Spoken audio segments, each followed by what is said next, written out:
Jaya Radha Madhava Kunja Bihari.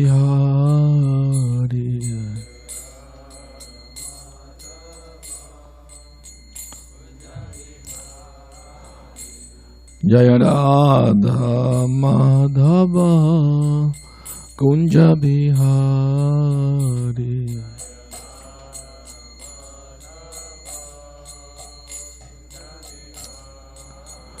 Jaya Gopi Jana Vallabha Girivaradhari.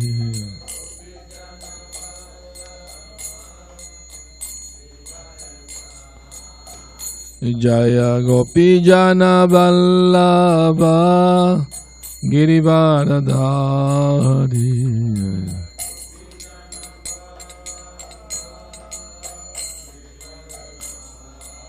Yashodanandana Brajajana Ranjana.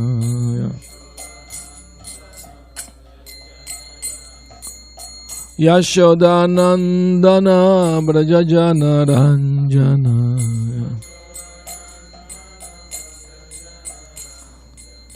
Yamunatira Vanacharya. Yamunatira Vanacharya.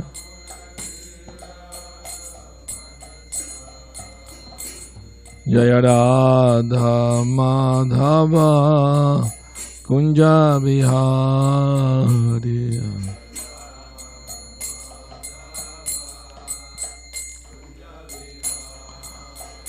Jaya Radha Madhava Kunja Bihari.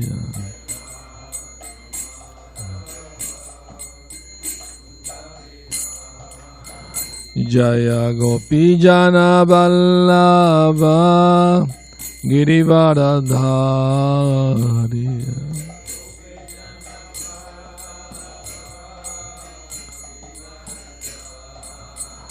Jaya Gopi Jana Vallabha Girivaradhari.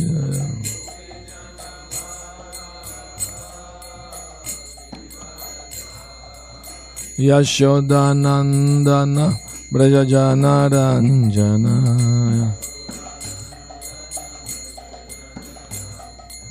Yashodanandana Brajajana Ranjana.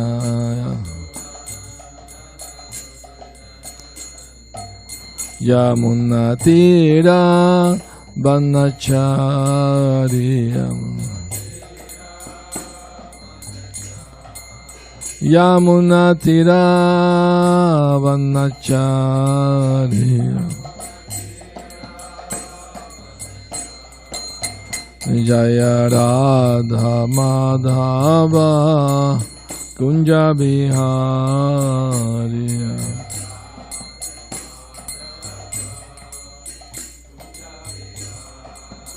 Jaya Radha Madhava Kunja Bihari.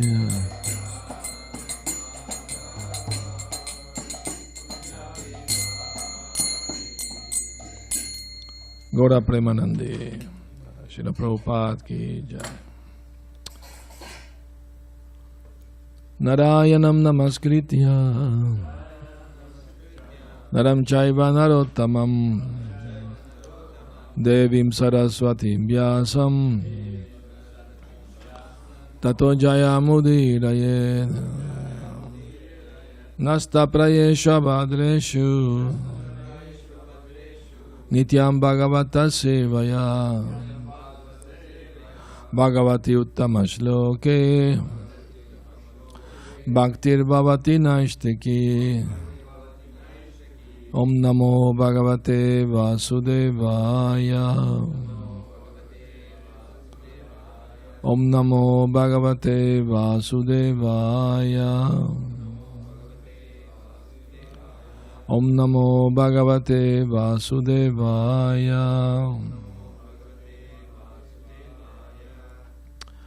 Reading from Srimad Bhagavatam, 5th Canto, Chapter 4, Text 9, isn't it? Yesham kalu mahayogi bharato jeshta shreshta guna siddhyanedam varsham bharatam iti vyapadishanti. Yesham, of whom? Kalu, indeed, Mahayogi, a very highly exalted devotee of the Lord. Bharata, Jeshta, the eldest. Shreshta Guna, qualified with the best attributes. Asit, was. Yena, by whom? Idam, this. Varsham, planet. Bharatam, Bharata. Iti, thus.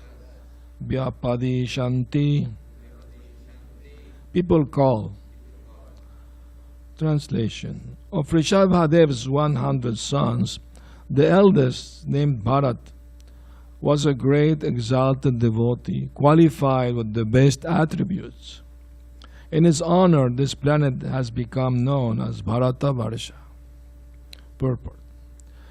This planet, known as Bharata-varsa, is also called punya-bhumi, the pious land. At the present moment, Bharat-bhumi, or Bharata-varsa, is a small piece of land extended from the Himalaya Mountains to Cape Comorin. Sometimes this peninsula is called punya-bhumi. Sri Chaitanya Mahaprabhu has given special importance to the people of this land. Bharata-bhumi te hoila manushya jammayar jamma sartaka kari kara para upakar. One who has taken his birth as a human being in the land of India, Bharata-varsa, should make his life successful and work for the benefit of all other people. CCAD 941. The inhabitants of this piece of land are very fortunate. They can purify their existence by accepting this Krishna Consciousness movement and go outside Bharat-bhumi, India, and preach this call to benefit the whole world. Om Magyana Timirandasya Gyananjana Salakaya Chakshuru Militam Yena Tasmai Shri Gurave Namaha. I was born in the darkest of ignorance, and my spiritual master, Srila Prabhupada, opened my eyes with a torchlight of knowledge. I offer my humble respectful obeisance unto him. Srila Prabhupada Ki Jai. So, Bharat Maharaj is famous up to now, because the earth planet is called after his name, Bharata-varsa, because he was such an exalted, pious, pure devotee of the Lord. He was the eldest son of Rsabhadeva, and it's very interesting that in his life, in the Nectar of Devotion, it is explained that even at a young age, maybe he was the same age when Lord Chaitanya took sannyas. At that young age, he renounced his kingdom and went wandering, renouncing his life of comfort and, the royal pleasures and family and friend and subjects and servants and all. He gave up all this because he was so attracted to the service of Krishna. He could not continue as a king. He have to give it up naturally. Naturally, it's not artificially, and it is explained that he will beg door to door, even at the house of his enemies.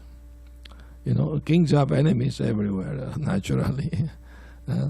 So he will go to their home to beg from them. And naturally, if you go to an enemy's house, you will probably insulted. Although the Vedic culture is so nice that it is in the Shastra that even if your enemy come to your home, you must receive him nicely. Once he leave your home, he can be your enemy again. But he become unexpectedly atiti. That's called atiti. That unexpected guest come to your home, you must treat him nicely, even if he's your enemy. Once Narad Muni went to visit Krishna in Dwarka, and Narad Muni asked Krishna. This is from the Puranas, probably Naradiya Purana. Krishna, you have so many wonderful devotees, and I would like to meet some Grihastha devotee of yours, nice devotee of yours. Krishna said, yes, let's disguise ourselves first, and then we can visit this farm. It's a farmer devotee, he lives outside town.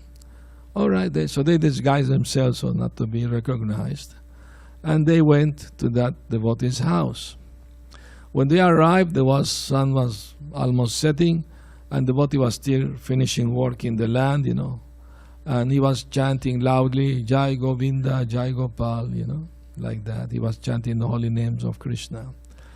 So they told him, we are pilgrims, and if we can stay the night at your home, yes, of course, please come, be my guest, So he was a poor man, day to day,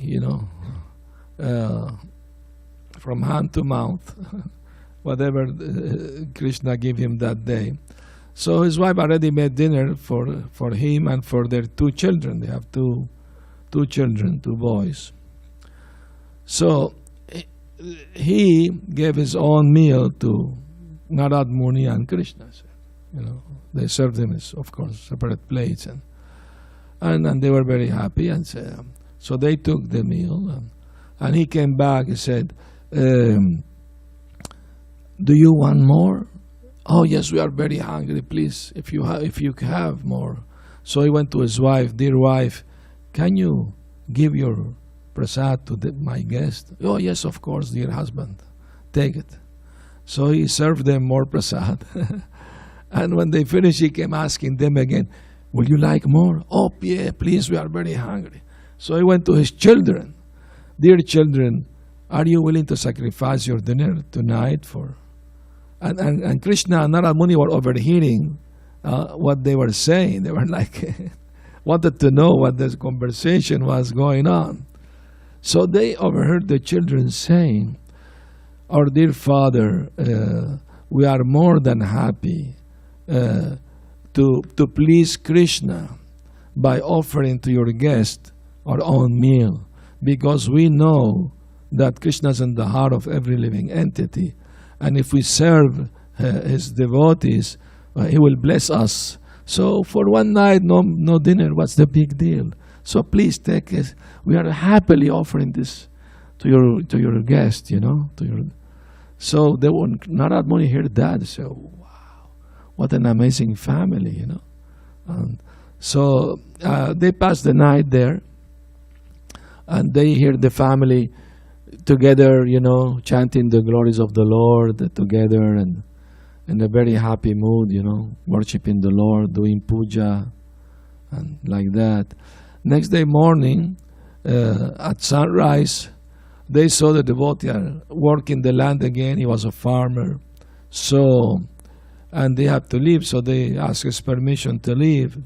And Narad Muni approached him and asked the farmer, "Dear devotee, how many times a day you remember Krishna?" And he said, "Oh, as many times as I can. Every opportunity I have, I will do it." "Oh, that's very nice. Thank you for your hospitality. We're very happy." Anyway, they left. So Narad Muni told Krishna, "That's very nice, devotee. Thank you for showing me this wonderful devotee family. But he said that from time to time he remembers you. But I remember you all the time." "Oh, that's very nice, Narad Muni. But can you do me a favor?" "Oh, anything, Krishna, whatever you ask me." "Okay. Take this pot of ghee on your head, and you see that faraway mountain? You have to go 5 miles away. You have to go to that mountain and circle the mountain and come back here to me without letting even a drop of ghee fall from the pot. Can you do that? Oh yes, Krishna, for you I do whatever. So he put that pot on his head, went around the mountain and came back sweating, Krishna, I made it, not a single drop fell from the pot. Oh, congratulations, Narad-muni. That's wonderful. And how many times you did remember me while doing this? Not even once. I was so concerned that no drop will fall from the pot. I couldn't think of anything else. So Krishna told Narad-muni, see, my devotee has to maintain his family, work all day, and he remembers me, many times a day, as much as he can, every opportunity he has. So you should be more appreciative of all the devotees, whatever situation they may be. Oh, I learned my lesson, Krishna. Thank you for teaching me, Another time also, Narad-muni was going to visit Krishna, and in his way he stopped to visit a devotee couple, grihastas. And they were pure devotees of Krishna, But he saw that they were very poor, all the clothes have stitches and, very, very poor condition. So when he arrived at Dwarka to see Krishna, he told him about them. Oh, Krishna, your pure devotees are in such poor situation, they can't eat more than once a day, and all their garments are torn apart. So why you don't give them some riches so they can worship you better? They live a little more comfortably. Krishna said they don't care about this. If they will ask me for it, I will give it to them. But they don't want me to. They don't want me to give them that. So why should I give them something they don't want from me? They're satisfied just with my pure devotional service. That's all they want. They want nothing else. Narad-muni insisted, but my dear Lord, even if they don't ask you anything, please give them some, riches so they can survive better in life, Krishna said, all right, I will do that and see what will happen. So go now to their home and see what will happen. With dirt, the coins, the golden coins. His wife told him, what are you doing? Why are you doing this? He said, because people kill each other for these things, So I don't want nobody to be too greedy and, fight with others for the money and kill each other. So I'm going to cover it so that nobody will see it. And the wife told him, I don't understand you. Why you're covering dirt with dirt, Bhagavad Gita said that those who see gold or the same stone, the same, So she has that vision, She was a great devotee of the Lord also. So Narad-muni understood, the actual treasure of the pure devotees is their love for Krishna. That's their greatest treasure. Sometimes devotees of Lord Shiva are very opulent. They live very comfortably. They have so many material riches and because of their worship of Lord Shiva. So when in the Bhagavatam, while Maharaj Parikshit was hearing from Shukadeva Goswami, he asked him, why do we see that devotees of Shiva generally are very opulent, but devotees of Krishna generally are not so. So Shukadeva Goswami said that the opulence that the devotees of Shiva get is in relation to the three modes of nature, meaning temporary, materially, temporally. But the riches that devotees of Krishna has is transcendental to this material world, to the three modes of nature. One is going to finish as soon as the body is finished, but the other is forever, is eternal. So that opulence is more important. So we have to try to develop more treasures spiritually than materially. So Bharat Maharaj also didn't care for material opulence. He left his palace at young age and wandering here and there. And then he finally went to the forest to be alone, to serve Krishna in meditation and meditating on his holy name and worshipping him. But it so happened, as you all know, he saved the life of a newborn deer.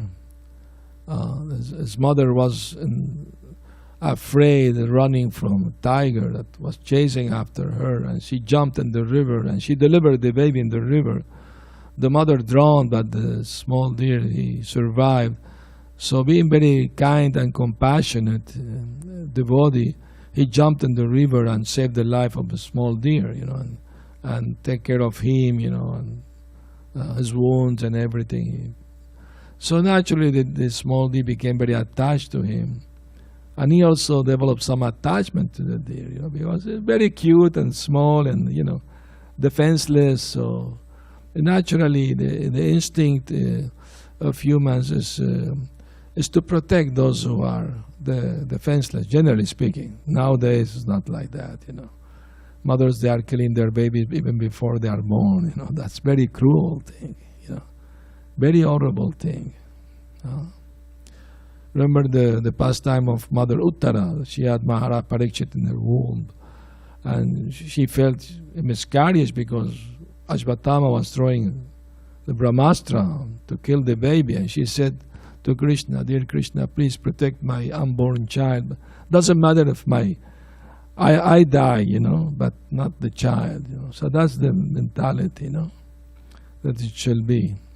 I remember some years ago, one lady, devotee in Mexico, she called me to ask my opinion because the doctors told, she was pregnant and the doctor were telling her that you have to decide either your life or the life of the baby. Both of you can't survive, only one of you. So she was asking, different devotees' opinion, and she wanted my opinion too. So I told her, life and death is in the hand of Krishna. No doctor can 100% give assurance that who will die, who will survive. That you can have the best doctor, the best medicine, and still die. And you may have nothing of that, and you may still survive. So, Mare Krishna Rake Krishna Mare Ke. That's the Bengali saying that if Krishna wants to protect you, who can harm you? And if Krishna says you have to die, who can protect you? Isn't? But that doesn't mean that we should take risk unnecessarily. Prabhupada said devotee doesn't mean we challenge the laws of nature. Okay, now I'm devotee, I can do anything, go everywhere, put my life at risk. No. Prabhupada once talked to mountain climber, and the mountain climber explained to Prabhupada how he risked his life, going up the mountains with a very dangerous situation. Prabhupada told him, I could never put my life in danger because it doesn't belong to me. It belongs to Krishna's service. So I can't put it at risk. So that's common sense, We have to use our common sense how to deal with situation. At the same time, depend on Krishna's protection, of course. That's very important. Both things should go together. So, anyway, I advised this devotee. I told her, I will advise you to try to save both lives, not just, because some devotee were advising her. Even her own guru advises her, no, you have 2 more children, better you survive, so you have to take care of the other children, which is common sense, of course, But I told her, take your chances, at least try before coming to that desperate decision. Try to save both lives, yours and the baby life. And the next day she called me, yes, both are alive. Thanks to your prayers to Krishna. So sometimes we have to in this desperate situation, it's difficult sometimes to take a proper decision, but we have to learn from Shastra, how to depend. The life of great devotees, how they surrender, how they depend on Krishna fully in their lives. I was listening to a class by Prabhupada. He was saying that the Pandavas were great devotees of Krishna. And although they were great devotees, they still have to suffer so much. Their wife was insulted, their kingdom was taken away from them by tricks, by cheating them, and they have to live in the forest and with much difficulties and austerities. But still they never gave up their faith in Krishna, their devotion to Krishna. One may say, oh, Krishna has, what you say, hypnotized them, you know. They're brainwashed, you know. You know, when, you know, in mid-70s, our movement in America was heavily attacked, you know, and by the programmers. They used to kidnap devotees and, you know, and force them to give up their spiritual life, you know. There are many cases like that, you know. So even their own family will kidnap them by using some called the programmers they hire, you know. The idea is to convince them to give up Krishna consciousness. So anyway, devotees went to visit Prabhupada in Mayapur in India to ask him how to deal with this situation, because there was a court case. Devotee have to go to court and, you know, testify, you know, and speak about this. So Prabhupada asked them, what are they accusing us of? And the devotee said, Prabhupada, they are accusing us of brainwashing. Prabhupada said, and what's wrong with that? If the brain is full of dirt, you know, sex and violence, you know, a little washing is good. Everybody wash their home, you know, from at least once a week they clean their home. So if the brain is too dirty, brainwashing is not bad. Why they complain? And then Prabhupada added something more. He said, no, we are not brainwashing, we are brain giving. How we can wash their brain if they have no brain? Prabhupada was amazing with those kind of things he would say, you know. Anyway, so actually we won the case. It came to the Supreme Court, you know, and it was a great success, because that was in 76. That the movement is a bona fide religion based on the ancient scriptures of the Vedas, and everybody has the full right to practice that religion if they want to, and nobody should encumbers them or give them any problem or difficulty by kidnapping or any other way. They have full right to choose their religion and practice it freely. And the Krishna Consciousness International Society for Krishna is a bona fide religion, and it was a great success, you know. It was like amazing. So anyway, so here it is, the purport Prabhupada's quoting Lord Chaitanya, glorifying. Previously, Bharata-varsa was the whole planet called. But nowadays, it's only Prabhupada explaining from the Himalayas to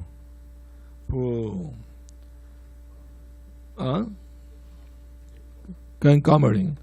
And that's where actually from there Lord Ramchandra made the bridge to Sri Lanka at that spot. So, I mean, even in recent history, Afghanistan and Pakistan, they were a part of India, you know. So, and before was much bigger. Even Afghanistan was part of India in the previous ages, you know.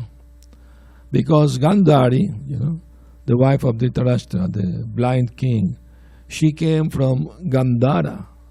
Gandhara, present day, is now Kandahar in Afghanistan, but previously was called Gandhara. So this is part of history. And it is said that the human beings who are born in the land of Bharata-varsa should make their life successful and work for the benefit of others. And that means they can purify their existence by accepting this Krishna consciousness movement. And then go outside and preach this philosophy for the benefit of the whole world. Prabhupada said, unfortunately, in India becoming more materialistic. Even at this time, what to speak of now, much more. Prabhupada said that he went to some families and told them, if you want me, I can train one of your children to be brahmachari, to be a brahmana. He said, no, we can't do that, yes. He has to, survive, he has to learn how profession. And this. All right, the other children can, just one of them, make him brahmachari. No. So that culture of brahmachari training is gone. It's an imagination nowadays in India, Previously there were so many, maybe still some gurukulas, of course, around, undoubtedly, but puberty was everywhere. In every town there was. In every village there was training, And previously even kings, they will go, even princesses, they will go to the ashram of a sage and be trained, They will sleep on the floor and they will do menial services to be trained in humility and tolerance, and learn how to deal with other people in a pious way, in a mode of goodness. So, but those things are gone now, People are after technology so much that they forget their own spiritual culture. I mean, I met many Indian devotees who told me that they came to Krishna consciousness in the West, not in India. So, I mean, it is glorified to take birth in that land because from childhood you can hear about Krishna, about Mahabharata, Ramayana, it's a very, natural thing. Proper from his childhood he was seeing his father worshipping Radha Krishna every morning and every evening. They will listen to Mahabharata, Ramayana every day. So naturally the children will grow up Krishna conscious. Now they have diminished a lot. Now they call this mythology tales. They don't believe are real. But there is a great, unfortunate situation that they believe that is made up stories, No. This is their culture, their tradition. It is real. It is real history, not stories. Real history. And should be taken as they are. Even if they may seem fantastic to some people, because describe chariot with horses flying in the sky and heavenly being coming to earth 5,000 years ago. So why not? Why not? Everything is possible. Yes? We can't be just close-minded, Anyway, so I mean to say, once I was traveling in the U.S. by car and we stopped in a place to drink water, and I saw one Indian man coming out of McDonald's. I couldn't help myself. And I went to ask him, are you Hindu? Yes, I'm Hindu. And I saw a burger and I said, but what is this? This is not right, How can you eat your own mother, a cow, And to my shock, he said, no. This is Melecha cows. The real cows are in India. These are not real cows, the Melecha cows. And I told him, then we Westerners are not human. Only those who are born in India are human, Such a nonsense. Whatever excuse they will come up is amazing. It's crazy. Anyway. Hare Krishna. So,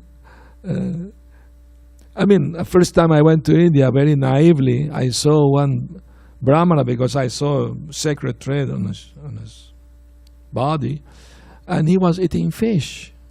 In Navadvip, you know, when Lord Chaitanya appeared, you know. So I very naively approached him. I said, "You're a Brahmana, why you're eating fish?" And he looked angrily at me, you know, said, "You don't know nothing. This is Ganga Prasad." Because they took the fish out of the Ganges river. So, sea sabji. Ram Ladu. What has to do anything with Ram? But they said this is Ganga Prasad because coming from, you know, amazing. Even in Jagannath Puri, they mix it with Mahaprasad of Lord Jagannath.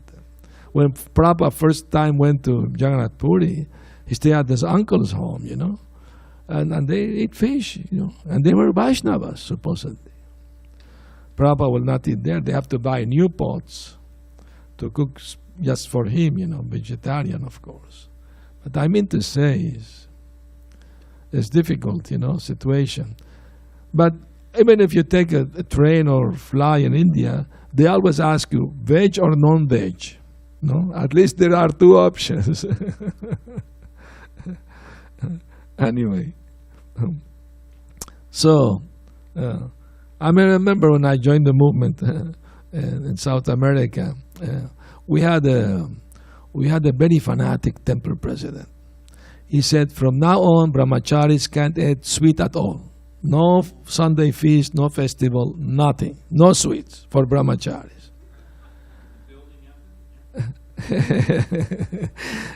And no mangoes. Nobody can eat mango either. Because Bhaktisiddhanta Saraswati didn't eat mango. So that's a big sense gratification. No mango for anyone. That's subtle sex with the tongue. You know, you can't do that.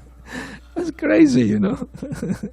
And I mean, when I joined, you know, we know Prabhupada said, no lazy, no crazy, you know. But we have some crazies. No, they were not lazy. Huh?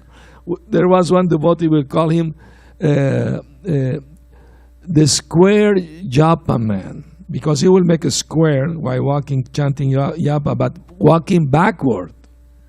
And make a square, you know. Walking backward.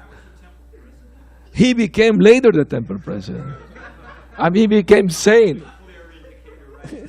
No, he became sane after a few months. He became normal, you know, by chanting Hare Krishna, get cured. But another temple president we had, when he joined, he was a Shivaist. He went to India, lived many years as a yogi there. And he will climb a tree and not get down from that tree. So they have to take the prasad to him to the tree. Why you're not coming down? Well, Paramatma told me I have to stay all day here in this tree. And he later became temple president. And he's the one who told us no sweets at all. You know, he was yogi, you know. But after a few weeks, I get tired of this, you know, artificial imposition. And I told the brahmachari, because only the grihasta will get all the sweets and rice, sweet rice and halva and all this. So I called him. I want halva and sweet rice right now. All the brahmachari looking at panic at me, you know. Of course, after that, I was called to the present office and lectured for half an hour, you know. But after I was daring, then all the brahmacharis start also daring to take, you know. This reminds me, Prabhupada tell a story, that in India there was a factory and all the workers were Vaishnavas. They will go with tilak, you know, on their forehead, you know, Vaishnava tilak. But then the owner changed. The new owner was a Muslim. So he gave the order, he asked all the workers, from tomorrow, nobody can come with tilak on their forehead. It's prohibited. And next day, all of them came with no tilak but one. Only one came with tilak. And the Muslim said, okay, since he dared to do it, he can continue wearing his tilak every day, not the rest of you. So that's important, you know, instruction, that sometimes you have to be a little courageous and, do the needful for your spiritual life, take a little risk, for Krishna. And that will be appreciated, by people. I remember when the first war between Iraq and America happened, with Bush Sr. at that time. Many TV stations in South America, Venezuela, they hold a meeting in a big square, big park, and they invited all religion, all groups, yoga. They invited us. They called us to the temple, so we went there. So I was the spokesperson for the temple, and they asked me about my opinion about war and all these things. So I told them, of course we are here together protesting against war, and that's very good, because we don't want war, we don't want violence, we don't want suffering for the people. But at the same time, if we don't allow the poor animals to live in peace, and we murder them, kill them on a daily basis by millions, how we can expect to have peace in human society if we don't allow animals to live in peace? It's impossible. You may come here marching, peace, peace, peace, but if after that you go to McDonald's and eat a burger, you're an hypocrite, So I chastised them, and to my great astonishment, all of them were clapping, applauding, that they agreed with. And most of them were not vegetarian, of course. But then I remember that the Shastra said that from the 4 principles of religion, only one is still alive in the Kali Yuga, and that's truthfulness. And it's still, being attacked all the time. But I mean to say, most people, when they hear the truth, they appreciate it. They may not be able to follow it, not willing, but at least they will appreciate it. Yes, it is true. So it's very important. Truth will defend itself by itself, Once a young boy went to a Gurukul and asked the Guru, can you please accept me as one of your students? I want to study in your Gurukul. And the Guru said, Brahmana said, well, I'm only accepting now children who are sons of a Brahmana, coming from Brahmin family. So you have to tell me who's your father. And boy said, I don't know who's my father. Then go ask your mother, And the boy went to ask his mother. It was very interesting. Prabhupada mentioned that our mother is the Vedas and our father is Krishna. If we want to know who's God, you have to ask the mother, the Vedas, the Vedic literature, So the boy went to his mother and asked, Mother, I want to go to school and I need to know who's my father. The teacher is asking. And the mother very truthfully told her son, I'm very ashamed to tell you this, but I had 2 lovers and I don't know which one of them is your father. I'm very sorry, I can't know for sure. So the boy went to the Guru, to the teacher, and told him, my mother also doesn't know. She told me that she's not sure who's my father. And the Guru said, then you are a Brahmana, because you are telling the truth. I accept you in my school. Become my student. Just because he told the truth. So that's very important, qualification, to tell the truth. Even to your enemy, it is said in the Shastra. But we have also to have discrimination also. For example, there's another story. One Brahmana who was very truthful, but he lacked discrimination. So one day in front of his house, he saw a family with their belongings running, afraid, And after like an hour or so, he saw a group of men with sword and knives in their hands and looking, ugly. And they asked him, have you seen a family passing through here? Yes, I saw them. Which road they took, the right or the left? Oh, I saw them taking the left. Okay. So they reached them and robbed them, killed them. When this Brahmana died, he went to the court of Yamaraj, who judged the dead, the people after death. And Yamaraj told him, because you told the truth, now you are going to hell. Understand? Because he put those people's life in danger, by telling the truth. In situation like this, you have to tell a lie. No, I haven't seen anybody, I don't know. Although it is a lie, but if it is to save people's life, you have to do it. Isn't it? So that means common sense, proper discrimination. So, anyway, we have to balance the philosophy, in this way, to know, according to time, place, circumstances, how to apply the philosophy of Krishna consciousness.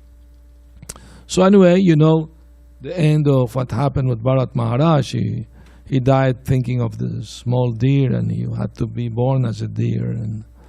And then, of course, he was such an elevated devotee. Even in the body of deer, he remembered. He was a devotee in his past life. He could remember Krishna, even in the body of a deer. And he will go sit with the sages and listen what they were saying about the Lord. So, and after that life, he became the son of another Brahmin, and he became known as Jadabharat. And that was his last life. He gave up his body in old age and went back home, back to Godhead. So, any questions or comments? Mike, please. This is less philosophical, or it's more practical or more of a detail, but I'd like to hear what you could offer. You mentioned I guess the principle being that the death is in the hands of Krishna, and maybe we'll have our role of trying to protect and care for other people in this world. We'll have our material duties. Yes. But death is in the hands of Krishna, and so for an animal's spending their previously accumulated karma, and so so then somewhere, I thought it was in Bhagavatam, it comes up that an animal who dies prematurely, meaning doesn't live out that life in that animal body, then is reborn in the same kind of animal body to live out that, because it has to live out that karma. That's right. And that could be another question, but anyways, leave it at that. So no, then ask when the it comes question to, if you want. well, no, I'll first ask the other one. An animal then.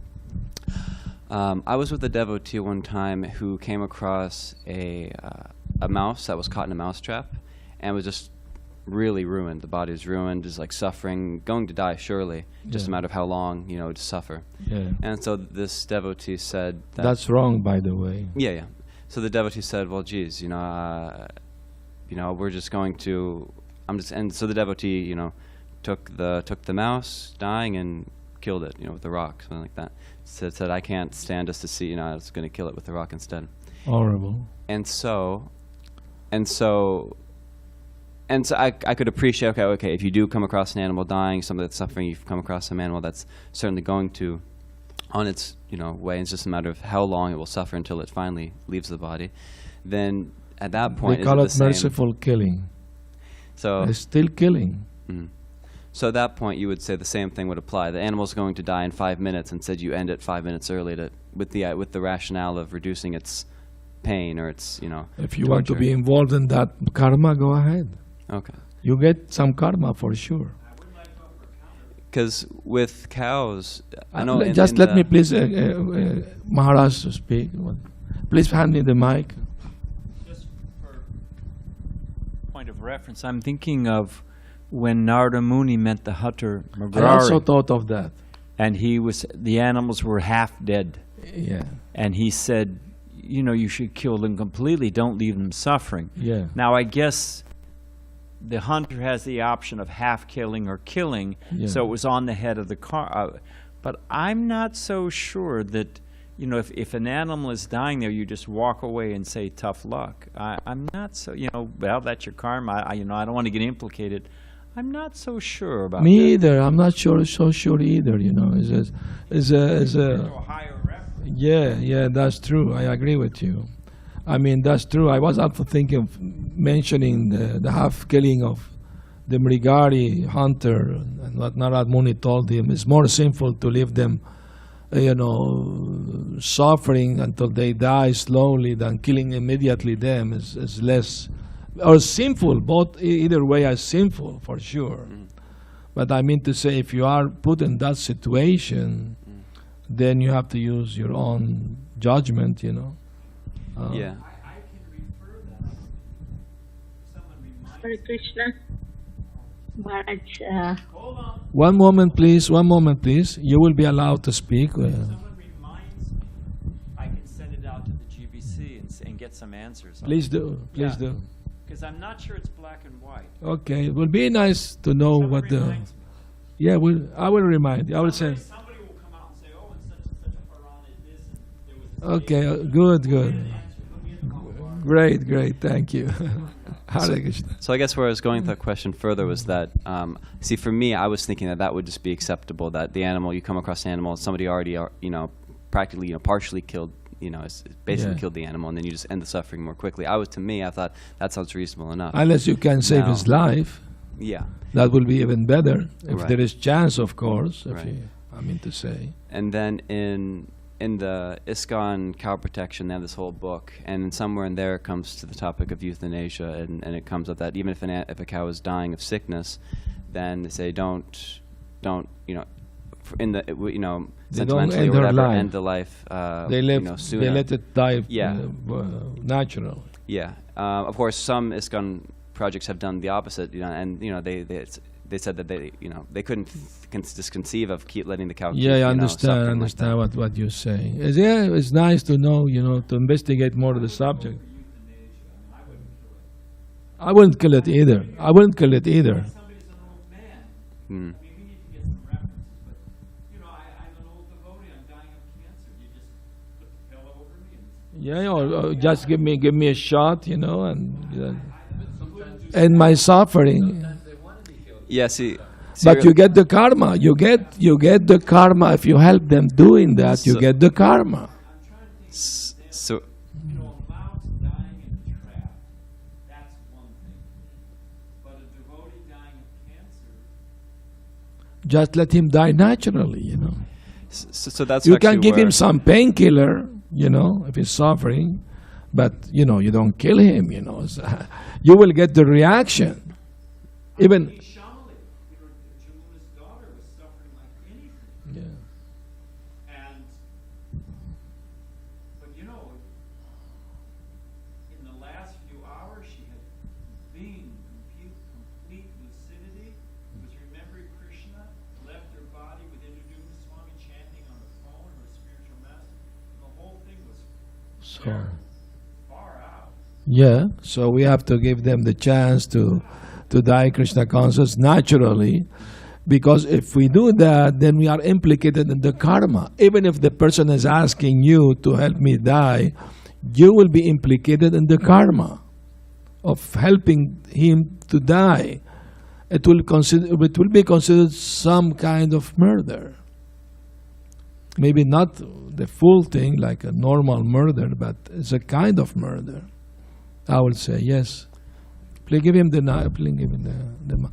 In relation to the mouse, Prabhupada went to a temple, and one the temple president told Prabhupada, we have too many mouse in the temple. Should we put traps to kill them? Prabhupada said, no, we should kill you for being dirty. Keep everything neat and clean. No mouse will be here. You know what the answer we use? Yeah. We get a cat. Yeah, cat is good. They knocked down these two buildings, and that building was full of rats. Yeah. So we got a cat. His name was Parshuram. Okay. Good name for a cat. His name was Parshuram. The only problem was the devotee started feeding him prasadam, and he got nonviolent. He became completely nonviolent, useless cat. It happened. Let me. No, and you can ask for Mapati. He was stood in this window. Let me. Howled until Ram came and gave him burfi and sandesh. Let me share this with you. In the farm in Mexico, we have also a cat for the mouse, and they were giving normal, cow food, meat. But I started to teach the cat to eat only prasad. I was giving him only prasad, and he stopped eating the meat. He only wanted to eat the prasad. And he became also non-violent. They will put him where the mouse there, they will not do nothing to them. So they became angry at me, the devotees, and started to, give him it again. So, There's a guy, you can ask Dharma Sevi, he'll confirm it. There's a guy down here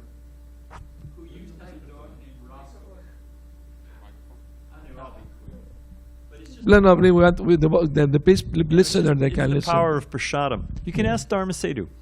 Dharma Setu used to walk after Mangalarti. Anyway, after his puja service, he would walk and he would cut through these two apartment buildings and then get to where his car was parked.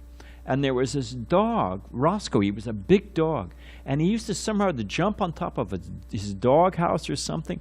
And all of a sudden, there was a fence, but he'd all of a sudden be right in your... And it scared the daylights out of devotees. He scared me. He'd catch you off guard, you know. So Dharma Setu started when he would go, because, you know, pujaris, they always have a little prasad, and you always see pujaris with bags of prasadam. So when he was walking to his car, he popped a little piece of burfi to Roscoe. And so it got into a habit. Whenever he'd go by, he'd give Roscoe a piece of burfi. And if Roscoe would jump up and start to growl, Dharma would say, no burfi.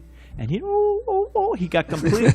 And the guy came and chastised me. I was the temple president. And he said, you've ruined my dog. He's not a I got him as a guard dog. He was an auto mechanic. People used to steal stuff out of his yard, so he got a mean junkyard dog. And he said, you got to stop feeding him. Yeah. We had the same experience. We had a temple in Venezuela, so the neighbor had 2 dogs. And the smaller dog loved halva. I mean, after being offered, he will smell it. He will be running like crazy, you know, waiting for... and the owner chastised us, please don't feed my dog. And then he will not eat the food I'm giving him, you know. But I mean to say, Prabhupada said, even a dog can become a devotee. He had a dog. Huh? We're way over time. You can ask Radhanath Maharaj, he'll confirm. There was a dog in New Vrindavan they named Hari Rama. And Hari Rama, well, I'll make it quick, but it doesn't really matter. So where the temple was, the dog could jump up and look in the window. And Hari Ram would show up every evening for the evening arti. And he'd get up in the window standing on his hind legs, looking in. But here was the far out thing. When because we're call response, the way we chant. So when the lead singer was singing, Hari Ram would hang his head down and just shake. He was listening. And then when the devotees would respond, he was, ow, ow, ow, ow, ow. And then he would stop. And then when the lead singer, he was right in there, you know. He'd put his head down, he'd be relishing the mantra. And that was Hari Ram. Yeah. Hari Ram, ultimately, I forget exactly Hari Ram. Maybe he was a devotee. When Radhanath Maharaj comes, Radhanath Maharaj says he's coming in October. When he comes, remind me, because I forget exactly how Hari Ram left his body, but it was far out. I'm sure help of me that. remember. Let me also share another pastime with a dog. In South America, we were used to go on Harinam for 3-4 hours every day or more, you know. And was a new thing for people. It was the first time they see devotees jumping and dancing. And we had a big crowd, like 300-400 people, you know. And suddenly, in the midst of the kirtan, everybody was dancing, all the devotees. A stray dog came in front of the devotee and started to go around like dancing, you know. He was dancing. He was going around trying to catch his tail. Then he will go the other way around, and then he started jumping, you know. So one man nearby was watching, said, "Oh, you have trained him very nicely, you know." He thought like a circus, we trained the dog to do this.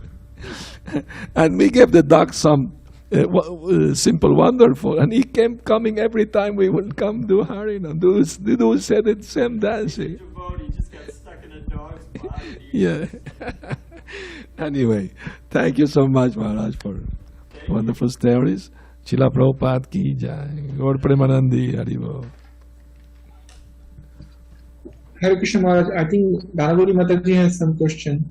Oh, please do. One last Hare question. Krishna. Okay, thank you. Hare Krishna Maharaj, please accept my humble obeisances. Jai Srila Prabhupada. I joined late, but my quick question is, my neighbor is suffering from cancer, and her husband, like doctor told him that you can pull the plug because he's suffering, but he's kind of in dilemma that he feel regret. And in human, how does that work? Like if they are suffering and doctor says, how would you I think they should die peacefully, naturally. If he's surviving just because of machines attached to his body, that's artificial way of keeping him alive, and the bill will increase. If they can live separate from the machine, is the best way to die. No machine attached to their body. It's better. I will recommend that. Yeah, otherwise torture, like Maharaj said. Anyway, I hope that answered your question. Yes, thank you so much, Hare Krishna Hare Maharaj. Krishna, Thank Hare you. Bol. Hare Krishna, Hare Bol.